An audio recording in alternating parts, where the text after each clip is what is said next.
In today's video, I'm going to teach you how to create a form in Tally. So, first, open your web browser and go to Tally.so. If you're new to the platform, sign up for a free account.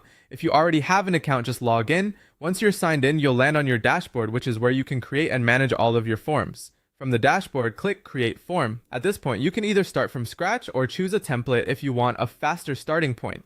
As soon as you make your selection, the form editor will open automatically. At the top of the form, add your form title and a short description. This helps people immediately understand what the form is for. For example, your form might be a contact form, a client intake form, an event registration form, or a customer feedback survey. Keep the title clear and the description brief but helpful. Next, start adding form fields. Click anywhere inside the form editor, then type a / to open the block menu. From there, choose the field type you want to insert. Tally offers a variety of common field types including short answer, email, phone number, multiple choice, checkboxes, drop-downs, long text, date picker, file upload, and rating scale.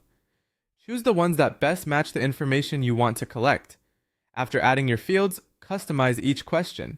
Type in the question text, add answer choices if the field needs them, and rearrange fields by dragging them into the order you want.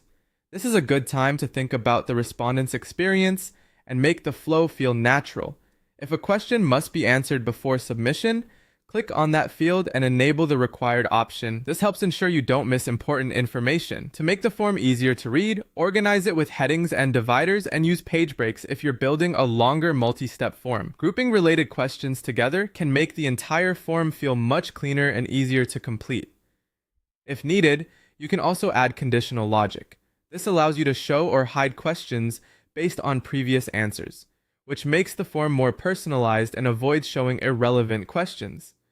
Then open settings to configure things like the thank you message, redirect after submission, email notifications, response limits, and a closing date. Before publishing, click Preview and complete a test submission. Make sure the questions display correctly, required fields work as expected, logic behaves properly, and your submission settings are correct. When everything looks good, click Publish. Then copy the public form link. You can share it directly, send it by email, post it on social media, or embed it on your website using Tally's embed options. Finally,